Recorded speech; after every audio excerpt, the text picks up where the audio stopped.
Next, we have Tamara Terzian. Good morning. My name is Tamara Terzian. I'm an assistant professor in the Department of Dermatology, School of Medicine. My lab research focuses mainly on the role of the tumor suppressor P53, that is a major also transcriptional factor in development, pigmentation, and cancer. As many of you know, P53 needs to be maintained at low levels in normal tissues, and it's only when you have a stressor, cellular stressor like environmental stressors like UVR or oncogenic activation, P53 is upregulated, and it will trigger important cellular programs like apoptosis and senescence. And it's been known that P53 not only now is in cancer, but also in other diseases. For example, we are studying lymphedema and lymphatic abnormalities, and you can see that you have a buildup of fluid in the extremities that is very painful, and it's a chronic health issue. We found that also like P53 having a role in melanoma, where you have a hyperproliferation of melanocytes. We also like trying to target it for vitiligo, which is a pigmentary disease. And for these modeling of human diseases, we use heavily mouse models. For example, here we have the lymphedema in mice, and you have a buildup of the edema and cutaneous hemorrhaging. We link it to the humans, where you see that P53 is upregulated in human tissues that have lymphatic abnormalities. We also like use mouse models of melanoma, where you follow metastasis, the survival, mouse models of pigmentation, where you can see here focal hyperproliferation of melanocytes. And we study the signaling that leads to this kind of like a tanning response in mice. We use methodologies such as immunochemistry, comparative pathology, and molecular analysis. And for the moment, our teams were international and on our campus with Dr. Nakano, Tamburini, Box Lab, and Lymphatic Lab. And we are missing our partners that work on vascular and cellular biology to team up with on the Boulder campus. So, or for drug delivery, because we also do targeting of P53 in our mouse models. So I think Dr. Goodwin would be a very good choice if he would like to team up. And for our application is generally for prevention of all the 3 diseases that we study, and treatment. Our funding has been from NIH, but recent funding is from the Cancer League or the ASA, and we are looking and the atom-wise for the drug treatments, and we're looking forward for funding from Dermatology Foundation or the NCI. Thank you very much. Great, thank you. And that's just the kind of thing we hoped would happen during this session, is people identifying each other. So always let us know if we can help with any introductions or connections as well. Thank you.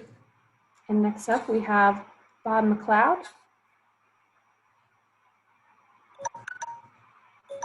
Hi, I'm from electrical engineering and material science at CU Boulder. The problem we're trying to address is the growing field of organs on chip for doing drug and basic organ research.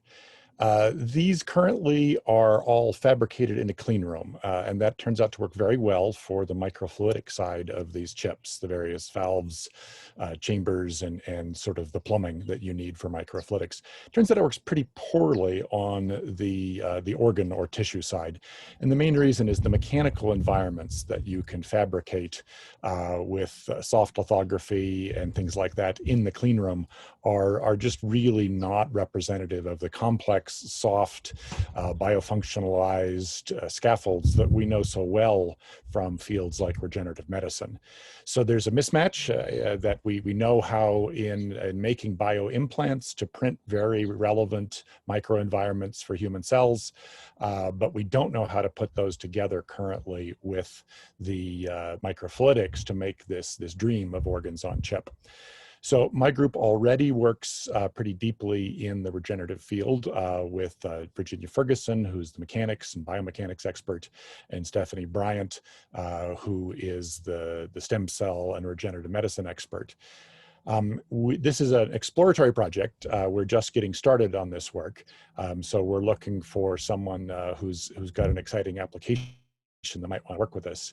But what we've figured out how to do is print through the techniques we're used to right now, which is light-based 3D printing, into closed volumes of microfluidic environments. And so the picture here is from a recent proposal showing just a little cartoon of the closed environment of a microfluidic cell, where we would squirt resins into that through the microfluidics, do the complex 3D structuring optically. Notice that we don't have to touch the interior sterile volume.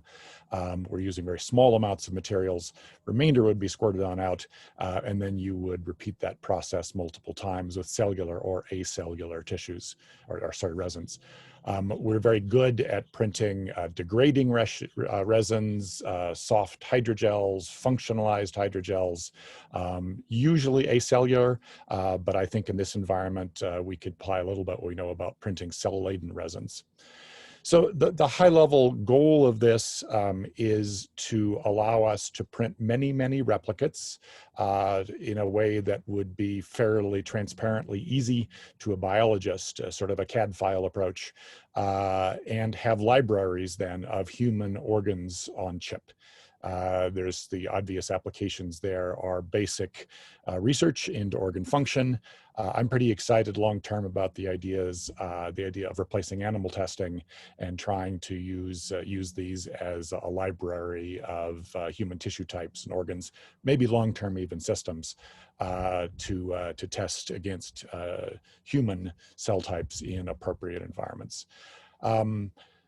We're good at the 3D printing. We have a lot of NIH and NSF funding for this right now, and have gone into animal trials with a lot of the structures we make.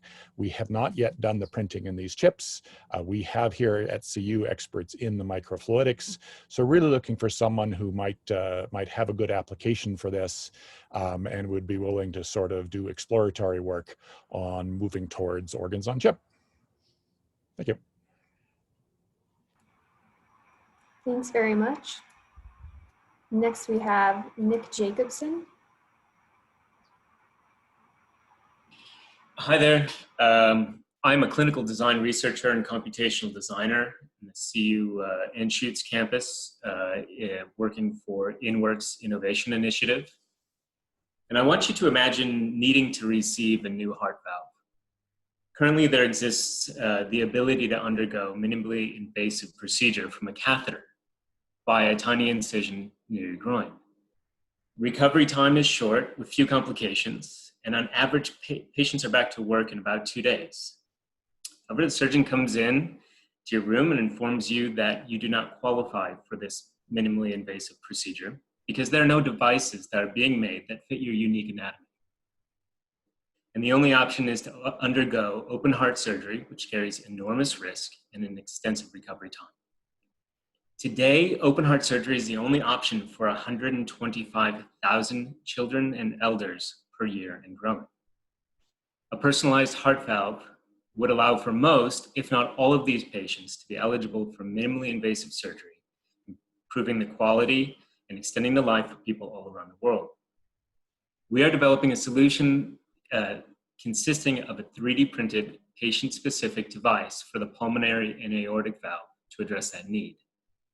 We work very closely with Dr. Gareth Morgan and Dr. Jenny Zabla. Dr. Morgan is the Director of Interventional Congenital Cardiology at Children's Hospital. And he's been quoted as saying that one size valve does not fit all. we are currently trying to shoehorn in valves designed for elderly into babies with congenital heart disease. And a personalized heart valve would eliminate many of our current problems and revolutionize the treatment of congenital and structural heart defects. Our process involves building a 3D model of a patient's specific anatomy based upon medical images. We leverage parametric design tools to model the device. And then we integrate 3D printing specific structural analysis tools. And finally, fabricate based upon a patent pending process for voxel printing, which allows us to map every single pixel coming off of a medical image to a droplet coming out of the printer. Our team consists of Dr. Gareth Morgan, Director of Interventional Cardiology at Children's Hospital, Dr. Jenny Zabla, Interventional Cardiologist at Children's Hospital, and Dr. Robert McCurdy, Boulder Mateer Mechanical Engineering Department, who is bringing the physics-based multi-material design and modeling expertise to our project. This project is estimated to take around 5.5 years or 5.5 years, involving full-blown animal studies and clinical trials. However, prior to our animal studies, our new technology requires further development around material science to develop biomechanical or biocompatible soft polymers for 3D